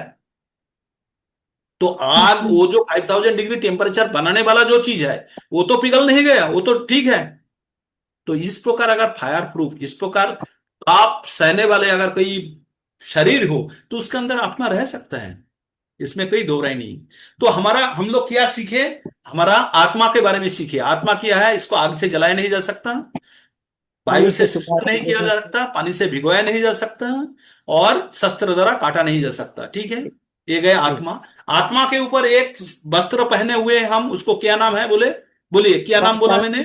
मन यथा मन विहार बुद्धि अहंकार, मन बुद्धि मन बुद्धि अहंकार। अहंकार। मन बुद्धि अहंकार द्वारा क्या बना हुआ होता है? उसका नाम क्या है? सूक्ष्म शरीर। सूक्ष्म शरीर, एकदम सही बोले प्रभु जी, धन्यवाद। सूक्ष्म शरीर, इसको अंग्रेजी में बोलते हैं सटल बॉडी। सूक्ष्म शरीर, सूक्ष्म शरीर क्या चीज से बना हुआ होता है? मन बुद्धि मन अहंकार। बुद्धि अहंकार। मन बुद्धि अहंकार, और एक चीज बाद में बताएंगे, ठीक है, अभी नहीं बताएंगे, कंफ्यूज हो जाएगा। तो मन बुद्धि अहंकार द्वारा सूक्ष्म शरीर बना हुआ है। सूक्ष्म शरीर किससे कांटेक्ट करता है? सूक्ष्म शरीर दो चीज से कांटेक्ट करता है। एक है बुद्धि के तरह आत्मा तक पहुंचता है, वो है अंदरी हिस्सा, और बाहरी हिस्सा क्या है? वो इंद्रियों के साथ कनेक्ट होकर दुनिया के साथ कनेक्ट होता है ना। वो बीच में है कौन? सूक्ष्म शरीर। और हमारा जो क्रॉस बॉडी स्थूल शरीर कहाँ है? बाहरी हिस्सा, जो एक दूसरे को देखे है। नारी, पुरुष, अमेरिकन, इंडियन, गोरा, काला, नॉर्थ इंडियन, साउथ इंडियन, बाकी जो है, जो भी है हमारा, ये सब जो बाहरी आकृति है ना। तो इसको बोलते हैं ग्रॉस बॉडी, इसको बोलते हैं ग्रॉस बॉडी, स्थूल शरीर। इसका इसका जो तत्व क्या है? भूमि, जल पावक गगन जल पावक गगन समुद्र। नल, वायु, खंग। अग्नि। अपो मतलब अपो नलो अपो नलो वायु, खंग अपो नलो वायु। खंग माने आकाश, अनल माने होता है आगन, अग्नि, वायु वायु, और अर्थ होता है धरती होता है। तो खंग मानो ये क्या बोलते हैं? अपो नलो वायु, अपो नलो वायु, अपो नलो वायु, अपो नल वायु, है ना। तो ये चार बोला। और एक है मिट्टी। जो हम लोगों का शरीर का दाम कितना पता है? जो डॉक्टर या मेडिकल प्रोफेशन में होंगे वो बोलते हैं शरीर का तो बहुत दाम है, लेकिन जो मेटेरियल से बना हुआ है वो मेटेरियल का दाम है 220 रुपया। हमारा शरीर के अंदर जितना पानी है वो पानी निकाल के अगर बेचेंगे तो 6-7 लीटर पानी निकलेगा, या जितना निकलेगा वो 20 रुपया रेट में होगा, तो कितना 140 रुपया होगा। और बाकी जो हड्डी में जो जितना कैल्शियम फास्फोरस है उसको अलग अलग करके बेचेंगे, 200 ग्राम 250 ग्राम ये सब मिला के 220-25 रुपया से ज्यादा नहीं होगा दाम हमारा जो शरीर का। तो दाम किसका है? आत्मा का। आत्मा जब शरीर में है तो शरीर का दाम है। तो ये शरीर बोझ है, जब तक शरीर में आत्मा है तब शरीर का दाम है। अगर आत्मा चला गया शरीर से तो ये शरीर बोझ हो जाता है ना। तुरंत इसको अंतिम संस्कार करने के लिए परेशान हो जाता है। तो हम लोग सीखे किया है, शरीर, स्थूल शरीर क्या किससे किससे बना होता है? भूमि, अपो नलो वायु, खंग मन बुद्धि रे वचा। भूमि मिट्टी, अपो जल, अनल अग्नि, वायु वायु, और खंग मतलब आकाश। ये पांचों तत्व से बना हुआ होता है हमारा बाहरी शरीर। इसको बोलते हैं ग्रॉस बॉडी, जो हम लोग देख पा रहे हैं, जो हम आप दूसरे को देख रहे हैं, ये हमारा बाहरी बॉडी है। और ये किस तत्व से बना हुआ है? मिट्टी, जल, अग्नि, वायु और आकाश, इससे बना हुआ है। हमारा अंदर जो मन है, बुद्धि है, और जो अहंकार है, वो सूक्ष्म शरीर बनाता है। और ये सूक्ष्म शरीर जब हम देह त्यागेंगे तो इसको लेके चला जाएंगे हम। कौन? आत्मा इसको लेके चला जाएगा। और उसमें जो इच्छाएं बना हुआ है वो इच्छा के अनुसार एक शरीर चुनेंगे और उसके अंदर प्रवेश करेंगे। वो पिता का बीजों के रूप में मातृ का गर्भ में स्थापित हो जाएंगे। वो कौन सा, वो जो इच्छा वाला जो आत्मा है वो पिता का द्वारा मातृ का गर्भ में स्थापित हो जाएगा और उसके बाद धीरे धीरे विकास होगा, होने के बाद जन्म ग्रहण करेंगे। तो इस प्रकार से हमारा जन्म मृत्यु का चक्र चल रहा है। तो ये क्या अच्छा चीज है, बार बार जन्म लेना मरना, पता नहीं नेक्स्ट टाइम क्या हो जाएंगे। हम मृत्यु के टाइम पे क्या चेतना आया, वो चेतना बहुत ही इंपॉर्टेंट है। और वो चेतना अगर थोड़ा सा गड़बड़ हो गया तो हम फंस गए, हम फंस बिल्कुल। गए। वो चेतना अगर थोड़ा सा गड़बड़ हो गया तो हम फंस गए, जी है ना। तो इसलिए हम लोगों को क्या करना है, हमारा चेतना को शुद्ध करना है।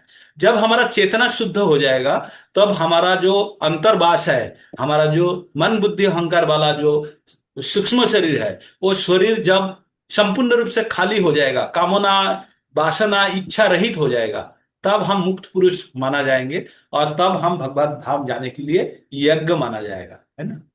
तो धीरे धीरे हम उसमें प्रवेश करेंगे। अभी हमारा सिलेबस में जो जो चीज था लगभग मैंने कवर कर लिया। एक बार आप लोगों को पुनः मैं बता देता हूँ क्या क्या है उसमें। हाँ, तो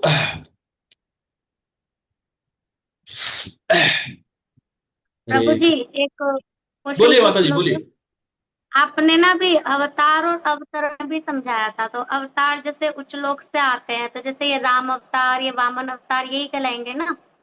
हाँ हाँ हाँ, ये जो और अवतार मतलब अवतरण जो करते हैं, अवतरण करते हैं, अवतरण मतलब उतरना ना, हाँ ऊपर से जी। जब नीचे उतरता है, वायुयान अभी अवतरण कर रहा है ना, हेलीकॉप्टर अवतरण करना है, ऊपर से नीचे आता है। तो उच्च लोक से, जो उच्च लोक से आते हैं इसलिए उसको बोलते हैं अवतरण, और जो अवतरण करते हैं उसको बोलते हैं अवतार, है ना।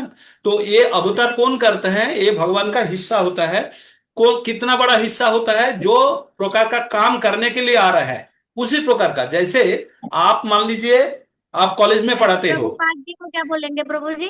जैसे प्रभुपाद जी या फिर प्रभुपाद जी मनुष्य है, मनुष्य है, कोई अवतार नहीं है, मनुष्य है। वो उच्च कोटि का मनुष्य है, जो उच्च कोटि के भगवान का भक्त। पार्षद में बोल सकते हैं, भगवान द्वारा प्रेरित विशेष व्यक्ति है, जो हम लोगों को उद्धार करने के लिए आए हैं। सामान्य व्यक्ति नहीं है, लेकिन वो हम लोग जैसे भगवान का टास्क लेके आते हैं, कर्म लेके आते हैं, आके हम लोगों को उद्धार करने के लिए आते हैं, है ना। यानी तो इस अवतार तो आपने जैसे बताया उच्च लोक से आए, तो अवतरण यानी उतर के नीचे काम करा, इसलिए वो अवतरण कहलाए। जैसे तो फिर ये अवतार और अवतरण एक क्यों है? मुझे थोड़ा कंफ्यूजन हो रहा है। और एक बार बोल रहा हूँ, बताता हूँ। अवतार जो है, अवतार होता है भगवान का एक हिस्सा, विशेष टास्क लेके आते हैं कोई काम करने के लिए। जैसे भगवान ने बोला ना, जदा जदा ही धर्मस्य ग्लानिर्भवति भारत अभ्युत्थानं अधर्मस्य तदात्मानं सृजाम्यहम् परित्राणाय साधूनां विनाशाय दुष्कृतम् धर्मो संस्थापनार्थाय संभवामि जुग जुग। भगवान ने बोला ना, 4 नंबर अध्याय का 6 और 7 नंबर श्लोका में बताया है।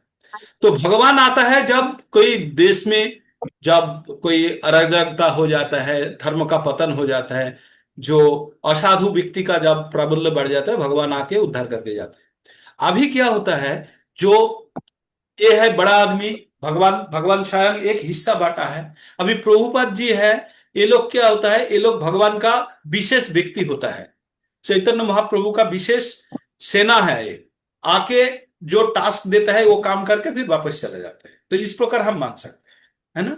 जैसे हम लोगों को जैसे पति, उनको क्या पड़ा, आप बोलो, दुनिया को उद्धार करने के लिए क्यों चला है वो तो खा पी के आराम से जी सकते थे ना। लेकिन वो टास्क लेके आए थे भगवान से, जो भगवान ने उनको एक काम देके भेजा था, वो काम करके चले गए। तो वही वही जो हमको लेगासी छोड़ के गए, हम उसको फॉलो कर रहे हैं। तो प्रभुपाद जी कहीं अवतार नहीं, अवतार रूप से मत बोलिए, वो मतलब इस प्रकार का एक्सप्लेनेशन नहीं होना चाहिए। और भगवान नहीं, का मुझे विशेष, जानना था इसलिए मैंने पूछा आपसे। हाँ बोलिए माता जी। मुझे समझना था इसलिए मैंने आपसे अरे कोई बात एग्जाम्पल। नहीं, कोई बात नहीं। लेकिन वो बहुत एम्पावर्ड, बहुत पावरफुल व्यक्तित्व है, जो भगवान द्वारा सीधा प्रेरित है। आके हम लोग जैसे गिरे हुए मनुष्य को उद्धार करने के लिए वो आए थे, भगवान का वाणी लेके, है ना। यानी गुरु भगवान का दूत हो गए, जो भी हमें सही मार्ग पे शिक्षा देते हैं। एक्चुअली जो गुरु है ना, गुरु को हम लोग क्या बोलते पता है, बोलते साक्षात हरितेना, मतलब साक्षात हरि बोलते हैं हम उसको। जो गुरु होता है, गुरु को हम क्या बोलते हैं? साक्षात हरितेना समस्त शास्त्रे, जितना शास्त्र है, जितना स्क्रिप्चर है, उसमें लिखा हुआ है गुरु और ईश्वर बराबर है। कौन समझेगा? शिष्य समझेगा। शिष्य क्या समझेगा? गुरु और ईश्वर में कोई फर्क नहीं समझेगा। लेकिन गुरु क्या समझेगा? गुरु का समझ है वो ईश्वर का आदेश पालन करने वाला ईश्वर का दास है, जो ईश्वर का वाणी को लेके वो सेवा करने के लिए आया है। यह है गुरु सोचेगा। लेकिन गुरु को जो सेवा देगा उसका शिष्य गुरु और ईश्वर में कोई फर्क नहीं लाएगा। वो गुरु को ईश्वर जैसा, ईश्वर नहीं, ईश्वर जैसा वो सम्मान करेंगे, है ना। तो इसलिए हम लोग जो श्लोका चैतन्य चरितामृतों चैतन्य महाप्रभु का शिष्टाष्टकम है, वहां पे लिखा हुआ है साक्षात हरितेना समस्त शास्त्रे, तो बोल के मतलब समस्त ग्रंथ में लिखा हुआ है जे गुरु, गुरु ईश्वर जैसा है, जैसा है, ईश्वर नहीं है। ठीक, तो हम लोग क्या क्या पढ़े आज? प्रभुपाद का मंत्र पठन कर लिया हमने, सबको ये रट्टा मारना होगा। और आप लोगों के पास, सबके पास होगा, पुस्तक में है, जिसके पास भगवत गीता है मुखबंद के सामने, वहां पूरा प्रभुपाद जी का पूरा मंत्र लगा हुआ है, अवश्य रखें। अच्छा, कीर्तन आप लोगों का करना आता है? किसको किसको नहीं आता कीर्तन करना? कीर्तन करना, हरे कृष्ण महामंत्र जप करना आता है आप लोगों को? हाँ, बस बस बस, हरे कृष्णा मेरा साथ कीजिए तो 2 मिनट। हरे कृष्णा हरे हरे कृष्णा कृष्णा कृष्णा कृष्णा कृष्णा हरे हरे हरे हरे हरे राम हरे राम हरे राम हरे राम राम राम राम हरे हरे हरे हरे कृष्णा हरे हरे कृष्णा हरे कृष्ण कृष्ण कृष्णा हरे कृष्णा हरे हरे राम हरे राम हरे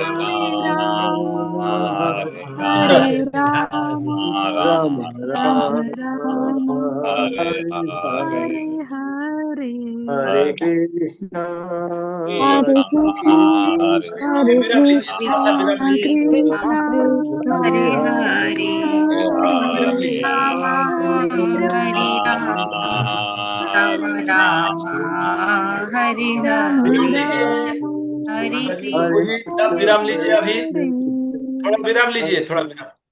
आप लोग पतंग उड़ाते हुए देखे ना, पतंग उड़ाते हुए देखे ना, पतंग उड़ाए होंगे बहुतों ने। एक रस्सी होता है, रस्सी के द्वारा पतंग को ऊपर उड़ाया जाता है, और कोई यहाँ नीचे लाटाई लेके पकड़ के रखता है ना। जी तो रस्सी जो है पतंग को पकड़ के रखता है। लेकिन रस्सी ना हो तो पतंग का स्थिति क्या होगा? ऊपर नीचे उड़ेगा? गिर जाएगा। नहीं गिर जाएगी। वो तो स्वाधीन हो गया ना, और रस्सी से वो पराधीन है, और उसको उड़ने में सुविधा कर रहा है। क्या कर रहा है? रस्सी उड़ने से द्वारा उसको उड़ाया जा रहा है। लेकिन पतंग अगर सोचे कि उसका स्वाधीनता उन्होंने खो दिया है क्योंकि रस्सी से बंधा हुआ है, तो गलत है, क्योंकि उसको काट देने से थोड़ा सा ऊपर जाएगा, लेकिन तुरंत गिर जाएगा नीचे, गिर जाएगा ना। तो हम बिल्कुल लोगों का जो भगवान के साथ युक्त होने का रस्सी क्या है बताएं? हरे कृष्ण हरे महामंत्र। कृष्णा महामंत्र महामंत्र का रस्सी पकड़ेंगे तब भगवान के साथ कनेक्ट हो पाएंगे।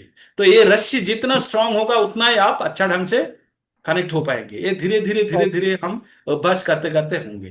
तो ये महामंत्र है कहाँ का? ये कोई 16 शब्द वाला आम शब्द नहीं है। ये गोलोकेरो प्रेमोधन हरिनाम संकीर्तन, ये गोलोक का शब्द है, ये स्पेशल वाइब्रेशन है। आपको ऐसे लगेगा कि हरे राम क्या है इसमें, लेकिन इस प्रकार का उपहास करते हुए भी कोई अगर बोल देता है उसमें भी फल आता है। एक एग्जाम्पल ले लीजिए, अगर किसी का इच्छा नहीं है तब भी बोला, तब भी बोला, अच्छा ठीक है तू बोल रहा है ना, बोल ही देता हूं। किसी को बोलता है ना जय श्री राम बोल, उस नाम के अंदर इतना पावर है, राम का नाम लेने में इतना पावर है। अगर कहीं गुस्सा में भी बोले, इच्छा ना रहे तब भी बोले, तब भी काम करेगा। कोई बीमार है मान लीजिए, उसको तो दवाई खाना अच्छा नहीं लगता, लेकिन डॉक्टर ने बोला जबरदस्ती दवाई खिला दिया, उसका बीमारी ठीक होगा कि नहीं? होगा ना। होगा चाहे इच्छा हो ना हो, होगा ना। जरूरी बिल्कुल है क्या जो पेशेंट को हमेशा मेडिसिन का फॉर्मूला पता होना चाहिए? पता होता है क्या? नहीं पता होता है। लेकिन बीमारी ठीक होता है कि नहीं? जो भी हम लोग बीमार होता है, पैरासिटामोल खाता है, उसका कॉम्पोजिशन पता है आप लोगों को? नहीं पता।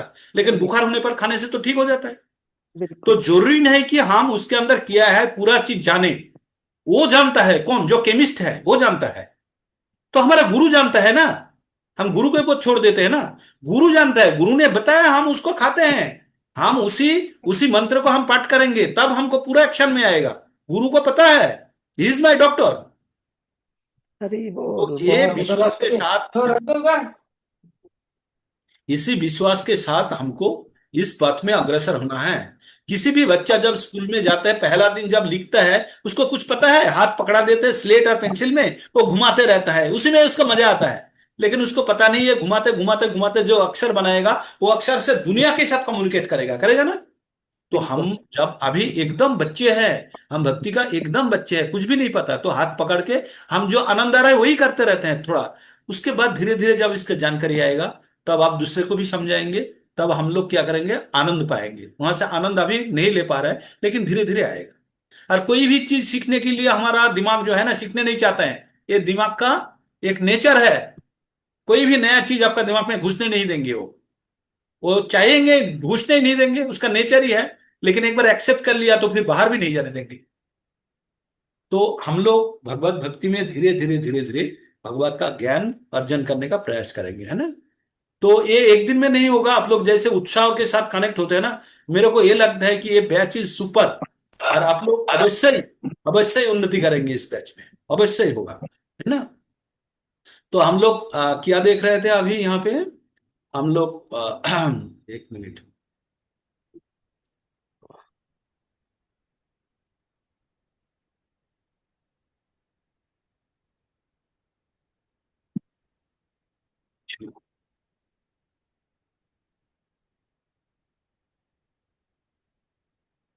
एक मिनट।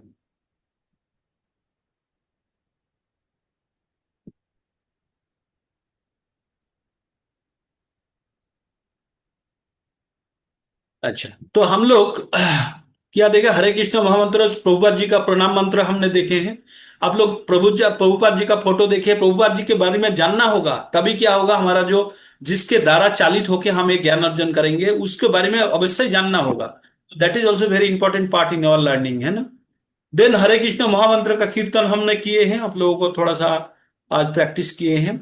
और जॉब क्या है, निरंतर भगवान का नाम लेके हम क्या करते हैं, चेतन मन, अब चेतन मन का बात बताया। ये रिकॉर्ड पुनः आप लोग सुनिए, नोट कीजिएगा बाद में, ये रिकॉर्ड आप सुनिएगा। और अवचेतन मन को भरना है, लाइब्रेरी को पूरा भगवत गीता के भर देना है, तभी अंधेरा में भी कोई भी किताब खींचेंगे तो आपको भगवत गीता ही मिलेगा, है ना। तो इसलिए भगवान का नाम जप करना है। और एक चीज मैं बोल रहा था, जैसे मान लीजिए हरे कृष्ण महामंत्र में क्या है, आम आदमी को लगेगा क्या है इसमें, कुछ नहीं दिखता। जैसे एक इंजेक्शन है, इंजेक्शन डॉक्टर ने एक सीरीज में भर लिया, पानी जैसे दिखता है, इंजेक्शन पानी है। और एक में पानी भर लिया, लेके दोनों को 3-4 बार घुमा फिरा दिया, आप बोल पाएंगे किसमें पानी है और किसमें इंजेक्शन है? दोनों ही बराबर दिख रहा है ना। डॉक्टर को पता है, वो एक ड्रॉप नीचे गिराएगा तो देख के पता कर लेंगे। लेकिन आम पब्लिक को क्या लगेगा, ये तो पानी है, दोनों ही पानी है ना, बिल्कुल। दोनों में जल है। लेकिन एक में इंजेक्शन है जो जहरीला भी हो सकता है, प्राण भी जा सकते हैं या प्राण बचा भी सकता है ना। तो हरिनाम संकीर्तन, हमें जो व्यक्ति को पता नहीं है, हम जो पेशेंट है, उनके लिए दवाई सब एक ही दिखता है, लेकिन डॉक्टर को पता है। तो डॉक्टर जैसे बोलेंगे हमको उस प्रकार करना है। तो शुरू में हम क्या करेंगे, जो हमको बताया जाएगा, जो पुस्तक में है, उसको ही फॉलो करेंगे, है ना। तो हम आप लोगों को जन्म मृत्यु का चक्र के बारे में बताया नहीं, आप लोगों को मन बुद्धि और इसके बारे में बताया, अहंकार के बारे में बताया, स्थूल शरीर, और आप लोगों को बताया सूक्ष्म जो शरीर, सूक्ष्म आत्मा। शरीर, आत्मा, तीनों चीज के बारे में बोला। अच्छा, जी। भगवान का दो प्रकार का शक्ति है। ये जो हमारा विश्व संसार चल रहा है ना, भगवान का शक्ति द्वारा चल रहा है। तो ये जो प्रकृति है, ये जो प्रकृति है, इसका नाम है जो एनवायरमेंट है, नेचर है जिसको बोलते हैं, ये भगवान का बहिरंगा शक्ति द्वारा चलता है। भगवान का 3 शक्ति होता है, एक होता है अंतरंगा शक्ति, एक होता है बहिरंगा शक्ति, और एक होता है तटस्थ शक्ति। तो अंतरंगा शक्ति मतलब इंटरनल पोटेंसी, और बहिरंगा शक्ति मतलब एक्सटर्नल पोटेंसी। और क्या है, और एक है उसको बोलता है तटस्थ, जो मार्जिनल एनर्जी, दोनों का बीच में रहता है ना। तो हम लोग जो जीव है वो मार्जिनल एनर्जी है। और जो प्रकृति क्या है, भूमि ओपन वायु, ये जो इसको लेके जो बना हुआ है, इसको हम बोलते हैं प्रकृति। और उससे हम उत्पन्न हुए हैं, लेकिन उससे उत्पन्न करके आपने भूमि ओपन वायु से एक मनुष्य बना के उसको जीवित नहीं बना सकते जब तक उसके अंदर इंटरनल एनर्जी नहीं प्रवेश करेगा। इंटरनल एनर्जी क्या है भगवान का, आत्मा। तो भगवान का दो एनर्जी है, एक है इंटरनल एनर्जी, उसको बोलते हैं पराशक्ति। क्या बोलते हैं? पराशक्ति, पराशक्ति, जो आत्मा है। दूसरी और अपराशक्ति जो है उसको क्या बोलते हैं? बहिरंगा, जो भूमि अप नलो वायु, ये है बहिरंगा शक्ति। और इन दोनों शक्ति का मिश्रण से क्या होता है? प्राणी, जीव पैदा होता है ना, जीव होता है। तो हम लोग जैसे मनुष्य है, हमारा शरीर है, दो चीजों से बना हुआ है, अपराशक्ति और पराशक्ति का मिश्रण हो गया है। अगर हम भगवान की ओर इंक्लाइंड हो जाएंगे, तब कभी होते हैं स्पिरिचुअली अट्रैक्टिव होते हैं, कभी जड़ जागतिक कर्म में व्यस्त हो जाते हैं। तो जब भौतिक जीवन में आ जाते हैं, तब हम कहाँ बहिरंगा शक्ति द्वारा खींचे गए, जब स्पिरिचुअलिज्म में आ गए तब अंतरंगा शक्ति द्वारा खींचे गए। तो इसलिए हमको बोलता है तटस्थ शक्ति, क्योंकि हम तट में है, ना पानी में है, ना जल में है, ना भूमि में है ना। तो तीन प्रकार का शक्ति है। और जैसे हमारा शरीर है पिंजरा, और पिंजरा के अंदर है पक्षी। तो ये पक्षी को जीवित रखने के लिए पिंजरा को अगर पेंटिंग करते रहे डेली, तो काम बनेगा? नहीं, नहीं जब तक बनेगा। नहीं। पक्षी को खाना नहीं देंगे। पक्षी को भी भोजन देना होगा ना, जी, पिंजरा को भी मेंटेन करना होगा, पक्षी को भी भोजन देना होगा। भोजन भोजन भोजन नहीं, भोजन देना होगा। हमारा प्रोनाउंसिएशन थोड़ा सा ये है। तो अगर मान लीजिए, एक छोटा सा एग्जांपल ले लीजिए, आपने एक मर्सिडीज व्हीकल खरीदा, मर्सिडीज खरीदा, बहुतों के पास होंगे यहाँ जो है। तो मर्सिडीज जो खरीदे हैं, वो मर्सिडीज 4 पहिया है, उसमें 4 व्हील्स है, एक इंजन है ना, और उसमें 70 लीटर डीजल आता है, 70 लीटर मान लीजिए डीजल आता है। आपने किए कि गाड़ी लेके दूर जाना है, 200 माइल 500 माइल जाएंगे, आपने किए और 4 पहिया ले ले, 4 चक्का खरीदे, लेके गाड़ी में लोड मतलब भर दिए, और एक इंजन भी रख लिए गाड़ी में एक्स्ट्रा, और 200 लीटर 2 बैरल तेल भी भर दिए। देखिए गाड़ी को चलाने के प्रयास करें, गाड़ी चलेगी?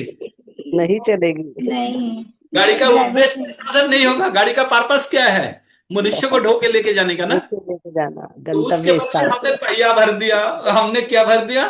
डीजल भर दिया, हमने इंजन भर दिया, तो वो गाड़ी जा पाएगी? नहीं जा पाएगी। हमारा ये शरीर का काम क्या है? आत्मा को लेके जाना है। कहाँ? आत्मा का गंतव्य स्थल में। लेकिन इस शरीर को हम हमेशा इतना बोझ में रख दिए, घर का ईएमआई है, बच्चे का एजुकेशन है, उसका है, दुनिया का बोझ में शरीर के ऊपर बोझा चपा दिया है ना। तो क्या होगा? हम कभी गंतव्य स्थल में पहुंच पाएंगे? नहीं पहुंच पाएंगे। नहीं, तो इसलिए हमको गाड़ी को स्लिम रखना है, तभी गाड़ी तेज भाग सकती है। तो हमारा ही जीवन को भी बहुत स्लिम रखता है। जितना स्लिम रखेंगे, जितना कम चीजों से हम जीने का प्रयास करेंगे, उतना ही हम शांति से रहेंगे। मतलब हम शांति, सुख और आनंद, ये तीनों का परिभाषा अलग अलग है। हम लोग सब मिला देते हैं, सुख, शांति और आनंद। हम लोग सोचते हैं कि ज्यादा अर्थ मतलब ज्यादा सुख है, लेकिन ये सुख को पाने के लिए और ज्यादा कष्ट करते हैं, और कष्ट करते हैं और सुख पाने के लिए। जैसे इसको ये बोल सकते हैं कि धूप में खड़ा होकर पसीना सुखाने वाली कहानी। कभी सूखेगा धूप में खड़ा होकर पसीना? नहीं सूखेगा। तो हम कष्ट करते हैं सुख पाने के लिए, और कष्ट करते हैं और सुख पाने के लिए, लेकिन कष्ट ही करे जाते हैं, सुख नहीं होता। तो भगवान बोलते हैं एक जगह पे, मामे वंश जीवालोके जीवाभूतन सनातन मनोषष्टानि इंद्रियानि प्रकृति स्थानी कर्षति।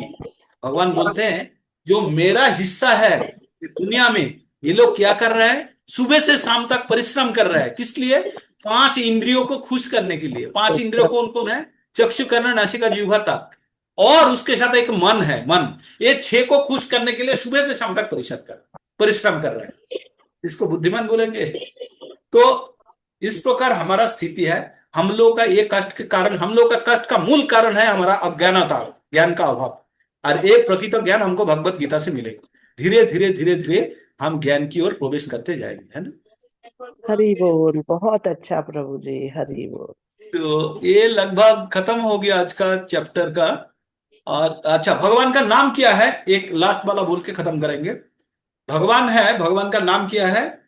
भगवान को बोलते हैं, आनंद। भगवान को ब्रह्म संहिता बोल के ग्रंथ है। ब्रह्मा क्या करते हैं? भगवान का स्तुति करते हैं। भगवान कौन है? अभी तक जान गए ना भगवान कौन है? ईश्वर परम कृष्ण सच्चिदानंद विग्रह, ईश्वर अनादिरादि गोविंद अनादिरादि गोविंद सर्व कारण कारणम।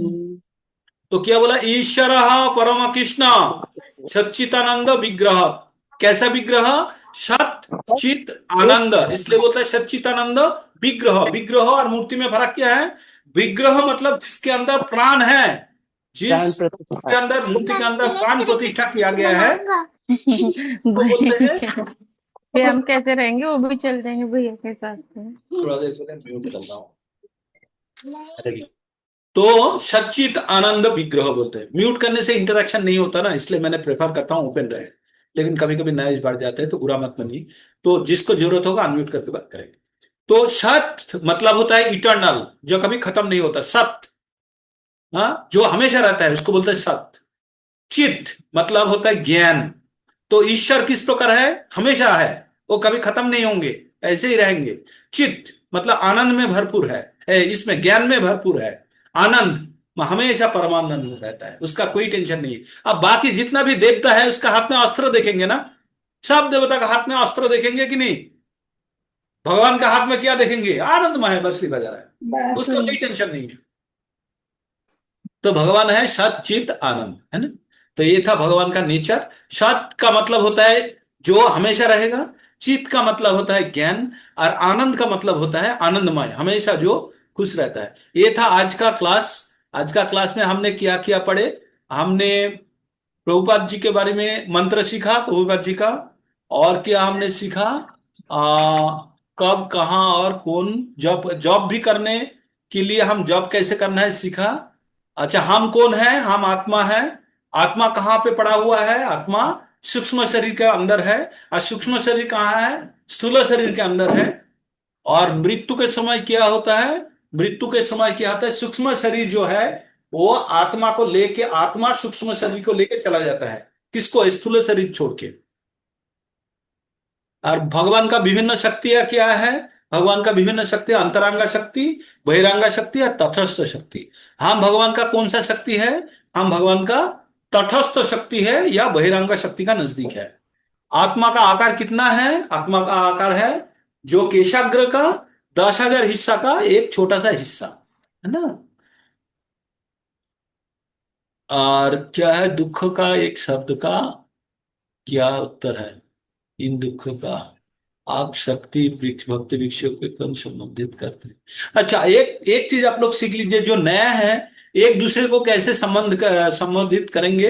एक जो स्त्रियां, जो लेडीज है, वो दूसरे को माता जी बोलेंगे, पुरुष भी दूसरों को प्रभु जी बोलेंगे, और प्रभु जी माता जी बोलेंगे, एक्सेप्ट अपना स्त्री छोड़ के बाकी सबको माता जी बोलेंगे, है ना। यही है संबोधन करने का तरीका। और माता जी लोग सबको प्रभु बोल के ही संबोधन, और प्रभु भी सभी मेल को प्रभु जी बोल के संबोधन करेंगे, माता जी सब माता जी को माता जी बोल के संबोधन। दिस इज हमारा सिस्टम है, हम इसको फॉलो करेंगे। तो ये था आज का क्लास। और बाकी चीज आप लोग रिकॉर्डिंग में सुनिएगा। मैं बंद कर देता हूँ रिकॉर्डिंग। हरे कृष्णा हरे कृष्णा